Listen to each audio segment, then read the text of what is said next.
Hello and welcome to the Practice Within podcast. I am your host, Amanda Elle, and today we're talking about all of the things that we say we want to do and that we either do or end up not doing. So we will dive into that in a second, but beforehand, I just want to do a quick housekeeping just to tell you that this podcast is in video form on YouTube, so you can check it out there if you would like to watch me recording the podcast. I personally don't do this, but I know that people do this, so here I am. But otherwise, I spent a lot of time this morning reading Paris Hilton's book, her newest book. I think it's just called Paris Hilton. I don't even know what it's called actually, but it's really good. Even if you think you don't like Paris Hilton or whatever it may be, it is really good. You should check it out. I also finished the book called Tomorrow and Tomorrow and Tomorrow by, is it Gabrielle Zevin or something like that, I think. That book has such good reviews. It has really good reviews. And I didn't care for it. I mean, it was okay. It took me quite a while to get through it. Usually fiction books like that, I just fly through. I'm obsessed and it's over as soon as it starts. But this book, it took me a while to get through it, and just in general, there were aspects of it that I really liked. I think she's a great writer and the way that she shares stories is amazing, but I just wasn't feeling a lot of how the story went and how everything was. So yeah, I think I'm going to start sharing books that I'm reading on the podcast, and if you want to talk about them with me, maybe you've read them or you're reading them, hit me up on Instagram and we can chat about it. I love book recommendations, so hopefully you love book recommendations too. But with that, let's dive into today's topic. So when you're listening to this, it's Monday, and potentially, but this is being released on Monday. It is Saturday right now, and I am running a marathon this coming Saturday. So July 22nd, I'm running a marathon, and that's all I have to say about that. This has been weighing on me for the past month. So end of June, I really started to feel it. I'm like, oh, this thing is coming up. You know how you sign up for something or you commit to something and it seems so far away, and then the time comes closer and it actually gets here and you're like, what was I doing? It's kind of where I'm at. But even though I haven't been running, so I've shared a little bit of my running saga here, but just to summarize it really quick, had an ankle injury, couldn't run for 2 months, did not run for May or June, started running again this July, and I ran 13 miles last Sunday. That was great. Haven't ran since. I did take a bike ride and I've been doing other workout stuff, but I really do not feel prepared whatsoever to run this marathon, at all. But I committed to it, and it's a bucket list goal, so I will be out there on July 22nd running the marathon. And I was thinking about this morning. I took a walk with Lily. We went for a morning walk, and I was just like, what am I going to talk about on the podcast today? I need a topic. What am I feeling? And I started to think about running and just how, okay, so I guess a running recap. Back in the day, when I was a teenager, basically, I was a big runner. I was obsessed with running. I don't remember the age, but probably 13-ish, give or take. I started running and I loved it. And I loved it all throughout high school and even after high school. For probably 10 years, I loved it. And even longer, probably. I don't know. But for a really long time, I was a runner. And I was a good runner. Quote unquote good runner, whatever that means. I was a fast runner, and it came quite naturally to me to just be quote unquote good at running. then I was in, like, I got really sick from mold, and 2020 happened, and I was grieving, and just life happened over the past 3 years, and I was not a runner anymore. I actually did 30 days of running in April of 2020. I ran every single day for 30 days. Sometimes it was 6 miles, sometimes it was 1 mile, just whatever it was. It just had to at least be a mile a day. And I documented that on YouTube, actually, so I will link that video down below. But after that, I really didn't run much until February of this year when we signed up for this marathon.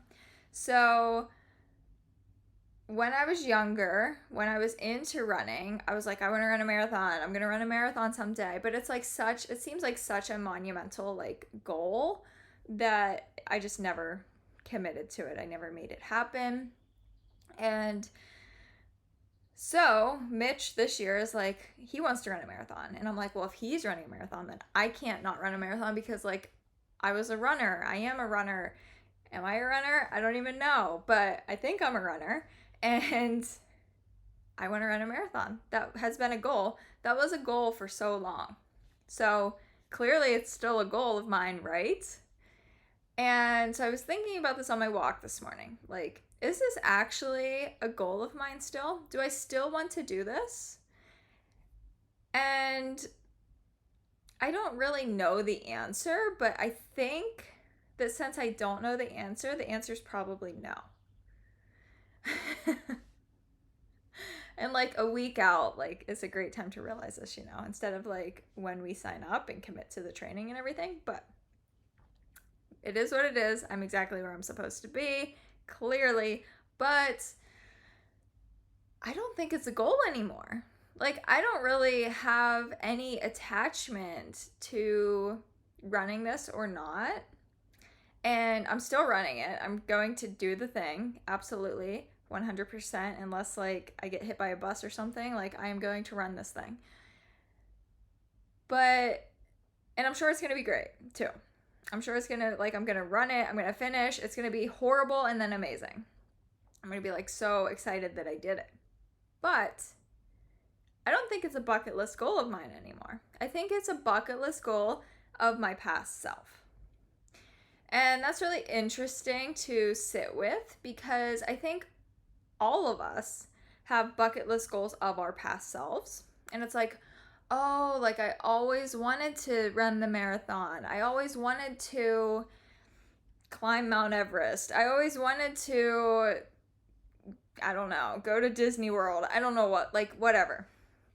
Like, we say we want to do these things, but then we end up not doing the things mostly, or we do the things and then we're like, wait, why am I doing this? Do I want to do this? I don't even know. And I think that's just, like, past bucket list goals swirling around within us that we still identify with and that we still feel like we need to complete for some reason. And then that's how we get into these situations like I'm in right now. But with that, it's so interesting, because then I'm thinking, like, okay, so running a marathon really isn't a goal of mine anymore. Like, I really have no attachment to it currently. Like, I'm gonna go do it, but it's not like, oh, I'm so excited to do it. I'm so excited to check this off my list. Like, this is gonna be great. Yay. Like, that's not happening at all. It is the complete opposite. And so I'm like, okay, is doing things, is checking off bucket list items for your past self worth it? And so that kind of takes me into the realm of, like, inner child and like you're, like, thinking about your 6-year-old self or whatever. And it's like, okay, what would I do to make her proud? What would I do to make that 14-year-old self of mine proud? And pursuing those things, which is what's happening with this marathon. I'm pursuing that, but I think I'm pursuing it in the name of my past self. In the name of, like I'm doing this for 14-year-old me more so than current present day me. And I think that's such an interesting thing to not only recognize, but then to commit to. Because we talk a lot, not we, but like just as a society or as like people in general, we talk a lot about going to therapy and like healing childhood trauma and just addressing like past circumstances that have weighed heavy on our hearts or influenced us in whatever way. And so what we tend to do is we go to therapy for these things. We do plant medicine for these things. We do this, we do that, we do whatever is like societally accepted and expected. And I'm thinking, and I'll let you know next week after the marathon is over, but I'm thinking this could be like a very good way to really tap into that past version of you and to also heal whatever is around all of that. Because it's like, okay, this was a bucket list goal of mine, let's say 15 years ago. 15 years ago, this was a bucket list goal of mine. And it's like, okay, if it was a bucket list goal, like I didn't really have to save up any money for it. Like running's pretty inexpensive as a hobby, generally speaking. I didn't have to save money. All that I needed to do was commit the time to it. And I was already committing a lot of time to exercising at that time in my life. I wasn't strictly committing to running, but I was spending a lot of time every day exercising. Not too much, but like in general, I was extremely active. And so I'm like, what was stopping me? And the only thing I can think of is this exact thing that I'm sitting with and experiencing right now, which is a lot of stress and fear and anxiety around the whole event. And so doing the event, even though like I really don't have any desire personally in this present experience of my life, doing it is more so to help that past version of myself, which is still within myself, to overcome those limiting beliefs that she can't do it, that like she's gonna be too slow, or like she's gonna get hurt, or whatever it is. Because here's another aspect of this. Every time that I sign up for something physical, I signed up for like obstacle type of races, I've signed up for half marathons, I've signed up for I don't know, just physical events. Literally, other than 5Ks, which I haven't done one for a really long time, but other than 5Ks, every single event that I have signed up for over the past probably 15 years since I have been an active person, something has happened to make me sick, to make me not able to do the event. Like literally in the emergency room, unable to do the event type of thing. Every single time. And so when this ankle injury popped up, I was like, okay, what is happening? Why is this happening? Because this makes a lot of sense, and it doesn't make any sense at all. This makes a lot of sense from the aspect of the cycle that I am in, the cycle of continuously getting injured or being sick or whatever, preventing me from doing the physical event. There is a very clear cycle at this point in time, I'm recognizing. But I'm also recognizing the severe, debilitating pain in my ankle.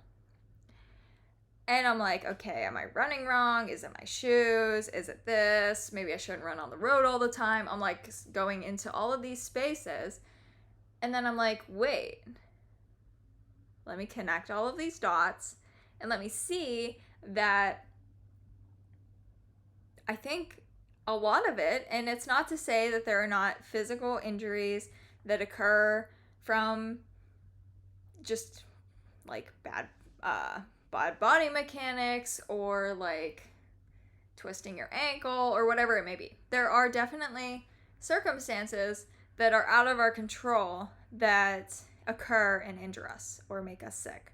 and land us in the hospital or whatever it is, for sure. But for this circumstance specifically, and for a lot of circumstances, I think the mind is so deeply involved. Because what are the chances that I sign up for a marathon and I start training, and I start training very easy, like I'm not running for time, like I'm not like stressing about my pace, I'm just going out and running like 15-20 minutes starting out, super easy, low key, whatever. And then I get injured. Then my ankle is hurt to the point where I cannot run for 2 months. I'm like hobbling, walking. That is too much of a coincidence for me. And I don't really believe in coincidences in general, but that one is just, I was like, okay, my mind has to be attached to this.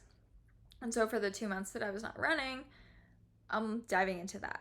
And I'm like, what is it about this that is happening? Like, why is this happening? And it comes back to the fear of my, let's say, 14-year-old self.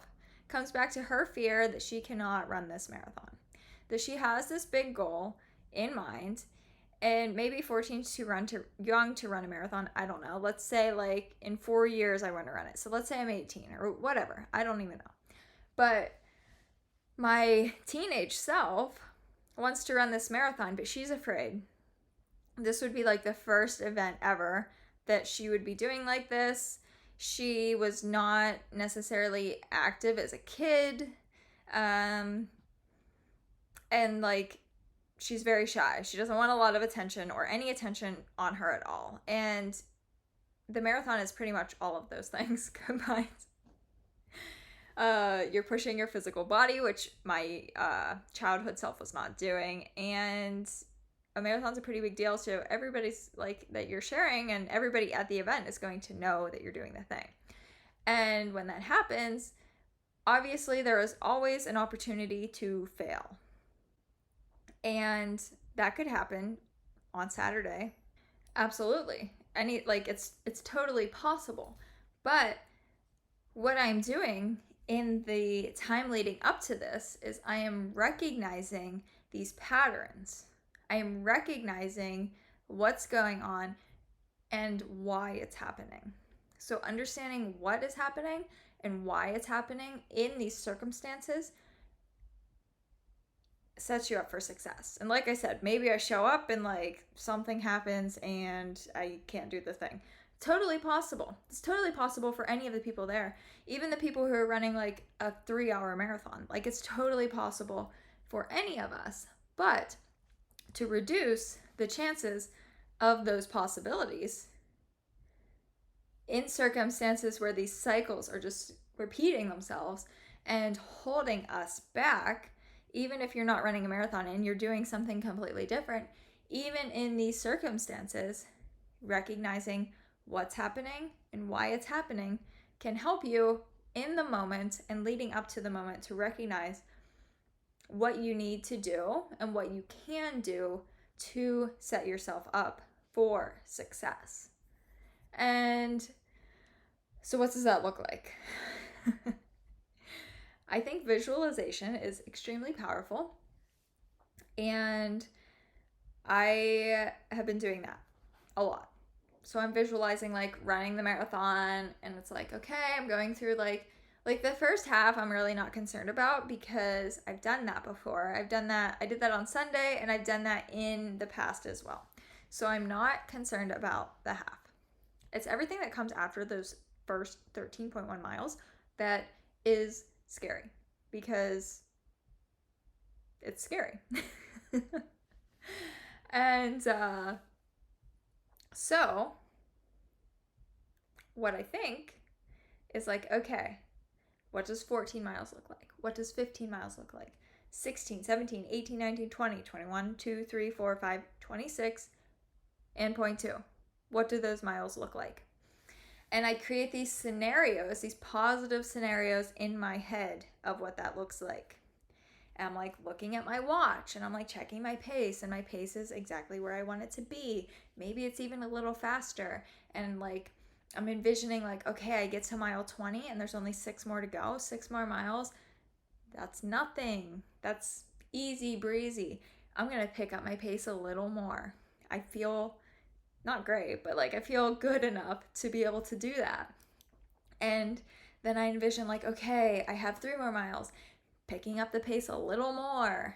I'm really hurting, but 3 miles, that's nothing compared to what I just accomplished. And then I hit 26 and I'm like, oh my gosh, 0.2. And those 0.2 miles feel like forever, but I also know how close the end is. And I just feel it and I envision it and I cross the finish line. What happens after the finish line? My parents are there with minerals. They brought me my favorite minerals and I put them in a thing of water. And I'm like, oh, these minerals are like the best thing in the entire world. And I'm like, what snack am I going to have afterwards? Where are we going to eat afterwards? What am I doing on Monday? Like everything around this, or Sunday, not Monday, Sunday or Monday, whatever. But everything around this marathon on Sunday or on Saturday is what I'm envisioning.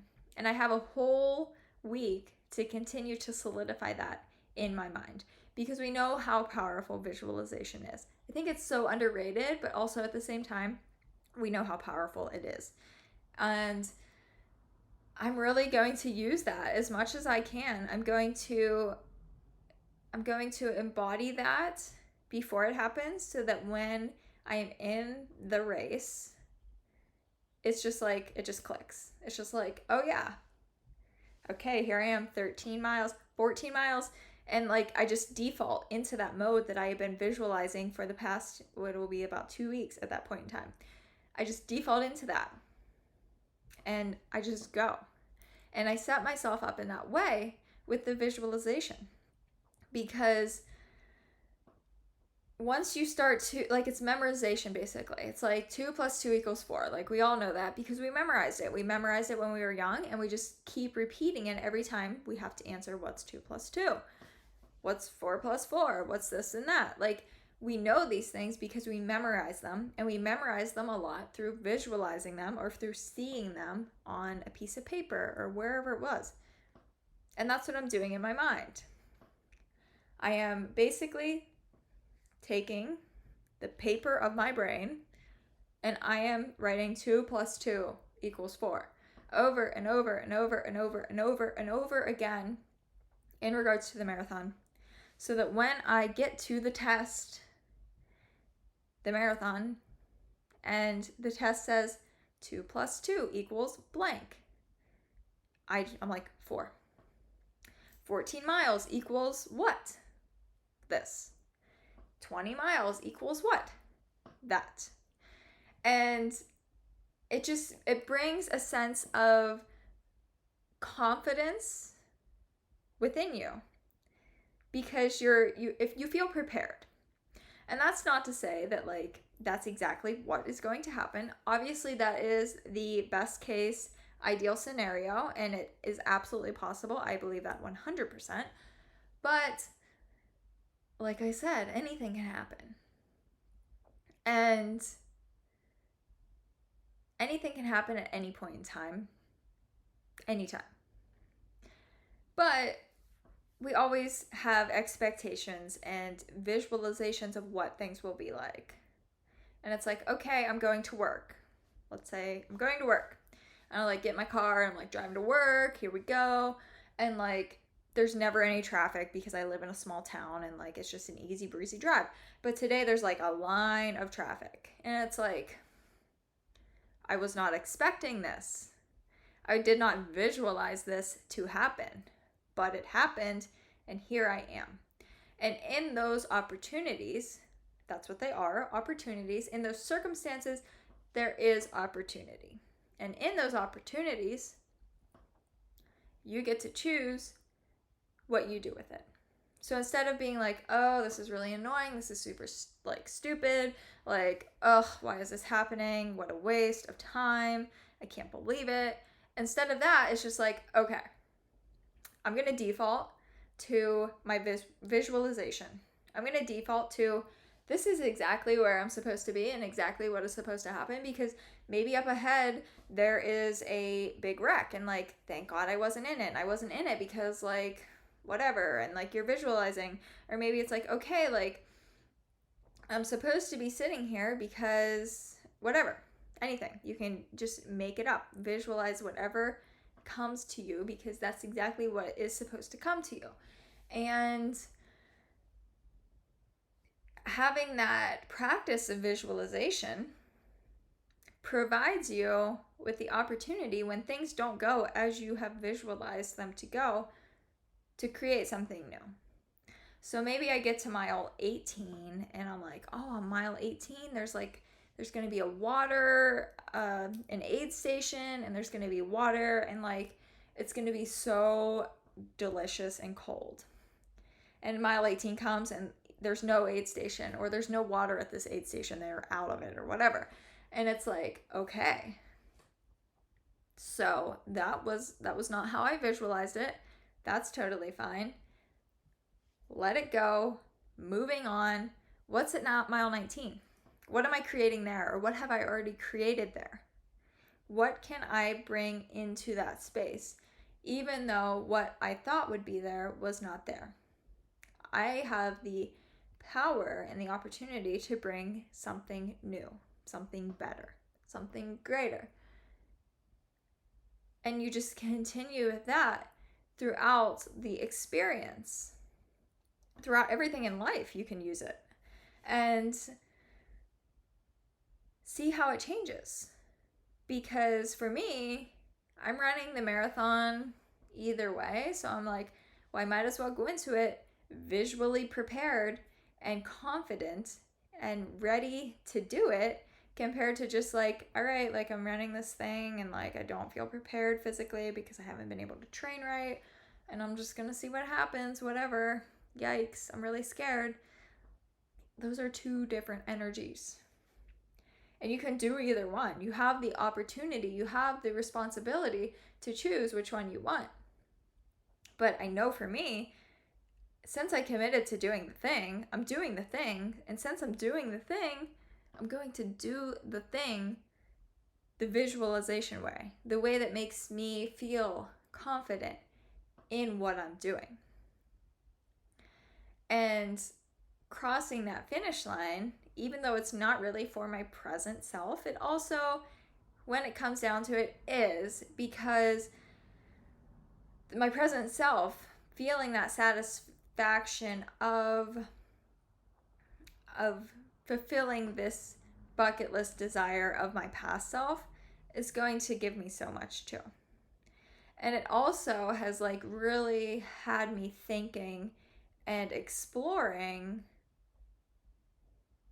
different aspects of other bucket list things, or other things that like in the past I've wanted to do, and like now I'm just not in a place in life where I'm really interested in that, and I've kind of brushed them to the side.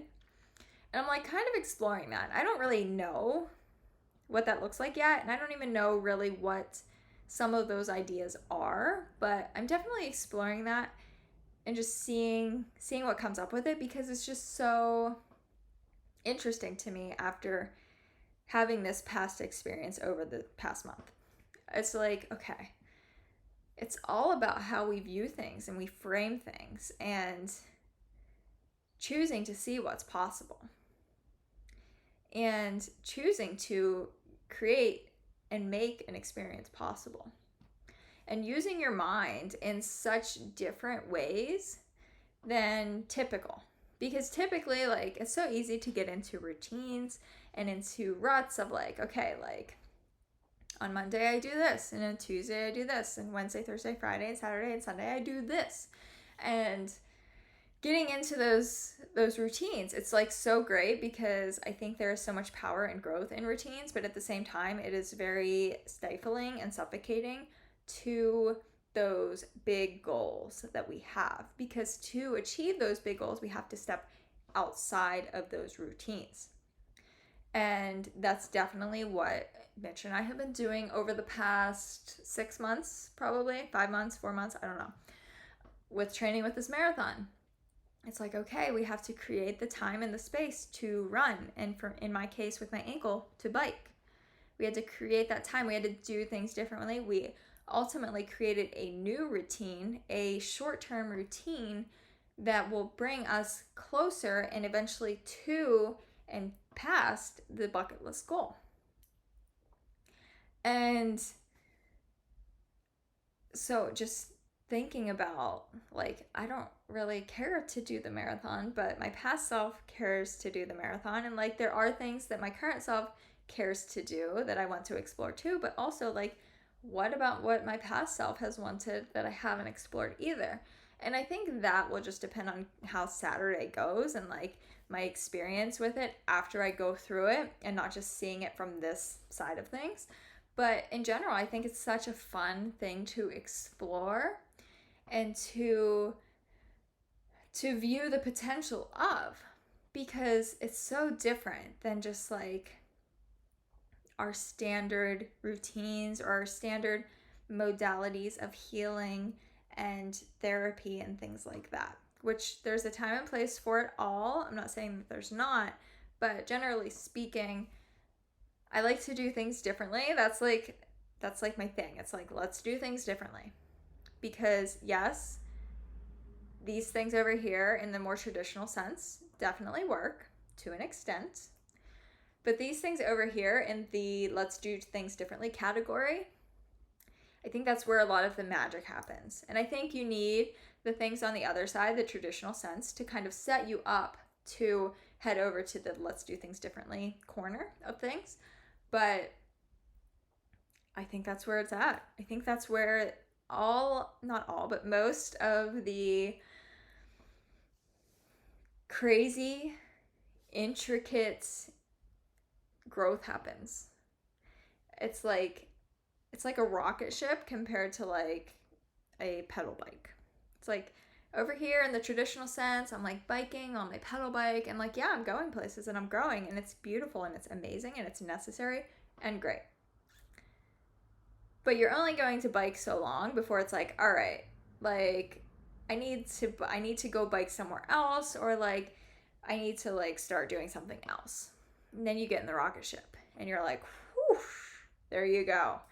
And I think that's what the let's do things differently category is. It's like, I'm going to run a marathon for my 14-year-old self type of thing, even though I really don't want to. And like, I've had all the struggle through it. Like, I'm still doing it for my 14-year-old self, and I'm still doing it to break this cycle that I have recognized and realized has been created probably from and because of my 14-year-old self not pursuing that which she desired. And so let's do things differently. I think that's where the magic is. And I invite you to explore what that looks like for you, what those things are for you, and how you can do things differently. Because for most people, it's probably not running a marathon. Maybe it is, and that's awesome. And I would love to hear your experience if you choose to do that. But generally speaking, like, it's going to be so vastly different for everybody. And it's like, that is so beautiful. And it's so interesting. It's so fun to explore. Like, let it be fun and let it be unique to you. Don't just head to therapy because everybody's like, oh yeah, like that's how you're going to heal all your stuff. Like, maybe use this beside therapy, or maybe use this in place of therapy after you have already went to therapy for 10 years or whatever it may be. Like, allow yourself to explore stepping outside of the traditional and doing things differently. If there is some inkling in your soul that is just like, I want something more. I know there is more. And I'm ready to seek it and to get it and to continue to go and grow and pursue whatever that may be. And so that is what I invite you to explore this week. Just seeing what your past self bucket list was, or what your current bucket list is if you haven't really lived lately. Because there's a difference between like living and living. It's like, are you going through the motions of life, just waiting for someday to come? Or are you stepping outside of that and living, maybe taking that random weekend trip, maybe calling off a day of work and like heading to some event or something? Like, are you living or are you living? And for me, for the past 3 years, I was living. And I would say this year, I am starting again, thankfully, to live. And I think with 2020 and the past couple of years, it like a lot of us have gotten into that rut of living. And I think it's time to get out of it. I know it's time to get out of it. And what better way to do so than to explore these goals and these bucket list items and these dreams that we have or we've had, and how they're connected to these other things that show up in our life, and how we can break the cycle and do things differently. Let's do that. And with that, I think that's it for today. If you're listening to this before July 22nd, send me some good vibes for that day. I can't wait to report back and to share how it goes. I am extremely terrified, I would say. But it's going to work out exactly as it is supposed to work out. I'm going to keep visualizing. I'm going to keep doing my thing. And I'm going to break that cycle. I don't know what that's going to look like, but I'm going to break it. And I encourage you to do the same, however that looks for you. So that's it. Housekeeping. A little bit of housekeeping. I am pursuing YouTube more than Instagram lately. So I'm still over on Instagram a little bit, but check out my YouTube channel. I have a lot of hiking videos, a lot of old yoga videos. I'm coming out with a lot of different health-focused videos in the near future. Sign up for my Substack. My Substack is basically an email list where I email you every Friday, one time every Friday, and on that list, I share long-form essays, basically blog posts, as we call it these days. I share long-form blog posts about whatever's happening in life. And I go pretty deep. It's quite personal to me. And I just love the long-form written content. So check out Substack down below. You can sign up for that. It is free. Currently, we'll see in the future, but currently it's free. And all of the links for everything else are also down below. This is the last couple of weeks to work with me one-on-one for the foreseeable future. So if you're interested in that, check out that link down below. You can sign up for a 30-minute free consultation. So as of August 1st this year, 2023, I will be closing new applicants. So no more new one-on-one work for me for the foreseeable future. I will be working on other projects. So if you wanted to work with me, now is your time. And finally, share the show, leave a rating and review. That is all extremely helpful, and I would really appreciate any of that. Just takes a couple seconds, and it really helps me out. That is it. Thank you so much for listening, spending this time together. I truly appreciate you, and I will talk to you next week. Bye.